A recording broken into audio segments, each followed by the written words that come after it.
তুমি আগে না না না তুমি আমাদের ভাই স্পেশালি কেক নিয়ে এসেছে। আর দাদা তোমার কাছে একটা কথা বলার ছিল আমার, ঠিক আছে? Happy birthday to you. Happy. আজকে দিদি কিন্তু বিশাল কিউট লাগছে। ওরে বাবা আমি যা সেরি হলাম। Hello guys, welcome back to another blog video. আজকে অনেক দিন পর চলে এসেছে আর আমার পাশে যে মানুষটাকে দেখতে পাচ্ছ, তার সাথে আজকে মানে কি বলবো, প্রায় 2 মাস 2.5 মাস পরে দেখা হচ্ছে। এই মৌসুমী আইল্যান্ডের পরে দেখা হয়নি, ঠিক আছে? তো এই হলো ব্যাপার। আজকে আমরা কিন্তু মেনলি যাবো শঙ্করদের সাথে দেখা করতে। শঙ্করদের বোন মানে সীমাদি ও দিদির বার্থডে সেলিব্রেট করতে যাবো। তোমাদের একটা ভয়েস যদি শুনে নাও। হ্যাঁ শঙ্কর দা, হ্যালো শঙ্কর দা, প্রিয়তোষের ভাই বলছি। ওই তোমরা কি মিনময়দার বাড়ি আছো? আছি, বাট আমরা একটু বেরিয়ে যাবো এখন, আপাতত মানে সময় দিতে পারবো না, বুঝলে? মানে আমরা কেক নিয়ে আসলাম দিদির বার্থডে সেলিব্রেট করতাম আর কি, একটুখানি হবে না? দেখো কি বলে তো, আপাতত এমনি তোমরা আসলে আসো, বাট আমরা সেরকম ভাবে কখন থাকবো কিনা জানি না, আমরা তো একটু বের হবো, বুঝলে? ও কত সময় আছে তোমরা দাদা? একটুখানি বলতে হবে, আমরা বাইকে যাচ্ছি আর কি, আমাদের 10-15 মিনিট লাগবে। ঠিক আছে, তাহলে আসলে একটু রাতে এসো, বুঝলে? দাদা রানিং আছে, আমি আসছি। হ্যাঁ দাদা, ওকে, থ্যাংক ইউ। এখন এসো না, আসলে রাত্রে এসো। হ্যাঁ, কটা আসবে দাদা, কটা আসবে বলো? ওই তো কটা, 8টা-9টার দিকে। 8টা 9টা, তখন একদম ফ্রি থাকবো তো তাহলে? তখন হ্যাঁ আমরা থাকবো। ওকে, থ্যাংক ইউ দাদা, রাখছি। ওকে। তো শুনতেই পেলে, দাদাকে ফোন করেছিলাম, আমাদের 8টার সময় যেতে বললো, তো 8টা থেকে আমরা যাবো। তো আমরা অনেক আগেই বেরিয়ে পড়েছিলাম, আর সকালে যেতে পারিনি, আমার কলেজ ছিল, দাদার রানাঘাটে কাজ ছিল। যখন আমরা ক্যাফে এসেছি, ক্যাফে একটু খাওয়া দাওয়া করবো, দেখতে পাচ্ছি স্পেশাল টি আর একটু পকোড়া নিয়ে নিয়েছি, খাওয়া দাওয়া করে টাইমটা কাটাবো। তারপরে যাই হোক, তো গাইজ চলো ওখানে গিয়ে একদম কথা হবে। টাটা এখনকার মতো। সো গাইজ এখন কিন্তু চলে এসেছি আমি কারখানায়। আমাদের এখানে কিন্তু কেকের কারখানা আছে, দেখতে পাচ্ছ গাইজ, প্রচুর কেক। এখন কিন্তু রাত হয়ে গেছে, ফাঁকা, ঠিক আছে? আর সীমারির জন্য কিন্তু আমরা এই কেকটা চয়েস করেছি। প্রিয়তোষদা বাইরে আছে গাড়ি নিয়ে, দেখো প্রচুর মানে কেকের কারখানাটা তৈরি হচ্ছে, একদম টাটকা একটা কেক নিয়ে যাচ্ছে এখান থেকে।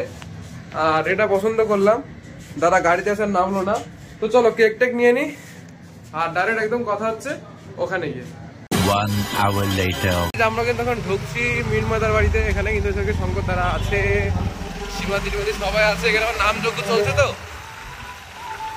ওই জন্য বাইরে থেকে নয় আসছে কিছুটা, কিন্তু বাইক চালাচ্ছে, ঠিক আছে? আর আমি এদিকে আসি পুরো দাদার মতো মাফলার উপরে। চলো চলে এসছি মনে না, এই তো চলে এসছি, এই তো গাইস চলে এসছি।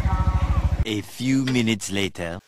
সো গাইস দেখতে পাচ্ছ আমার আইডলের সাথে, এটা আমার 3rd টাইম দেখা আর কি, অনেকদিন পরে দেখা হলো। আগেও দেখা ছিল? হ্যাঁ, প্রশান্তর বাড়িতে। যাই হোক, তারপরে ওহো প্রশান্তর বাড়িতে তুমি গেছিলে? আমি আর প্রিয়তোষদা। ও যাই হোক, কেমন আছো? এই তো ভালো, তোমরা ভালো আছো তো? এই তো। আর দাদা তোমার কাছে একটা কথা বলার ছিল আমার, ঠিক আছে? বলো। ভাইয়ের তো মনিটাইজেশন হয়ে গেছে, প্রশান্ত ভাই, ঠিক আছে? যদি একবার সাথে দেখা করে তো অনেক ভালো হতো। কিন্তু আমি নিজেই টাইম পাচ্ছি না এখন, মানে আপাতত একটু কাজে ব্যস্ত আছি, তো ওই জন্য সম্ভব হচ্ছে না। দেখি যদি ফাঁকা হয়, টাইম ফাঁকা হলে অবশ্যই যাবো একসময়। সব সময় বলে দাদা কথা, সে তো আমার সাথে কথাও হয়েছিল, মিডিলে কথাও হয়েছিল কয়েকদিন। তো যাই হোক ভাই, আমি আসবো ওখানে, একটুখানি কাজের ভিতরে আছি এখন। ওরাও আসলো, দেখলো আমি কাজ করছিলাম, তো রিসেন্ট আমার কিছু কাজ আসছে বলে একটুখানি ব্যস্ত আছি। তো কাজ ফাঁকা হোক তখন অবশ্যই যাবো। চলো গাইস, ভাইরা এসছে, এখন সেলিব্রেশন হবে, কেক কাটা হবে, একদম নিয়ে এসছে। আর যেহেতু আমি কাজটা করছি, তো ওরা ওদিকে গিয়ে বোনের সাথে সেলিব্রেশন করুক, ওরা আমার সাথে কথা হবে। টাটা। দেখতে পাচ্ছ দিদি একদম সুন্দরভাবে সেজে একদম বসে আছে, দিদির জন্য কেক টেক নিয়ে এসেছি কাটবো বলে। আমি অ্যাকচুয়ালি সকালে আসতাম, এবার কলেজে গিয়েছিলাম তো ওই জন্য, আর দাদাও ছিল না বাড়ি। কোথায় কাটবো? আচ্ছা ভাই ধর কেকটা, এখানে রাখবো না, কোথায় কেকটা দাও, এটা ওপেন করতে হবে। তাহলে শুভম এগুলো সরাব তো মনে, এখন লেখালেখি বন্ধ রাখো না, ঠিক আছে না?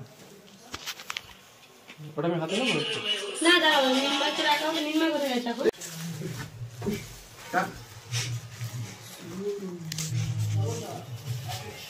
তোমাদের এখানেই?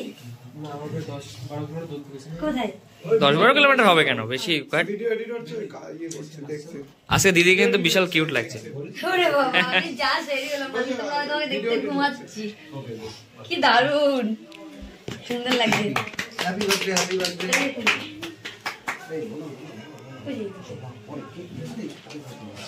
মনা ক্লাপ করো, হ্যাপি বার্থডে টু ইউ। চলো মনা ক্লাপ করো, happy birthday to you. Happy birthday. তো গাইস বলো একটু আগিয়ে আসো, একটু আগিয়ে আসো। একটা কাজ করবা দাদা, তুমি চলে আসো ভিডিওতে, তুমি ক্যামেরা ধরো। আমাকে দিয়েছো, পরেও কিন্তু বৌদ্ধ সরব দিতে পারবে না। হ্যাঁ কেন তুই কি পারিস না? না না এরকম ওই কথা বলছিস, তুই পারিস না ক্যামেরা ধরতে? পারিস আসছি, তো, আমি ভিডিওতে পারিস? আসছি। না ওই সেই প্রবলেম হয় বলেই তো। কোনো problem ভুলে নেই। যাচ্ছি। না না ঠিক ওপরে আছে, ওঠো। এই ওপরে উঠে। আমি আসছি তো, ভিডিওতে আসছি তো। মাথা কেটে যাচ্ছে।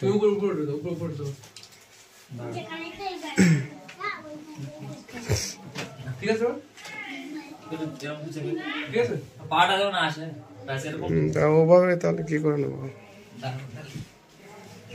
এবার ঠিক আছে, তুই এখানটায় আসছে আবার ছড়।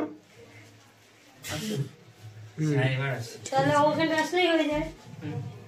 Happy birthday to you, happy birthday to you, happy birthday dear Yulia Shima, happy birthday to এক ইউ। তালে কখনো বলতেই পারে না।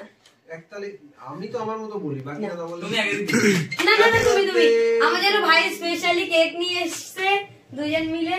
Thank you so much. না এবার তুমি খাবে, খাই খাও। যার বার্থডে দেখ, আমরা সারাদিন কেক খাচ্ছি কাল রাত থ্যাংক ইউ। আমার এই নিয়ে 4 নম্বর কেক। কেক। হ্যাপি বার্থডে সীমা মল্লিক।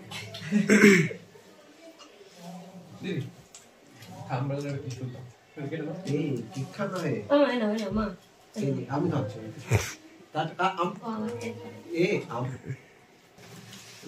সাউফরার জন্য। ওকে গাইস, যারা যারা ভিডিওটা দেখলেন অবশ্যই আমার বার্থডে স্পেশাল একটা করে লাইক করে দিও, যারা যারা সাবস্ক্রাইব করনি অবশ্যই সাবস্ক্রাইব করে দিও। আর থ্যাংক ইউ সো মাচ। এখানে এত ঠান্ডা, তার মধ্যে ওরা এসছে এখন প্রায় 9টার বেশি বাজে। তারপর থ্যাংক ইউ, অনেক ভালো লাগলো। আর ভাইকে তো অনেকদিন ধরেই চিনি, প্রথম যখন আমরা মিনময়দে বাড়ি আসি তখন থেকেই ভাইকে চিনি। হ্যাঁ হ্যাঁ প্রথমবার এসেছে। চলো। আজকে তো tata bye bye, good night. আর সাবস্ক্রাইব করে দিও। হ্যাঁ,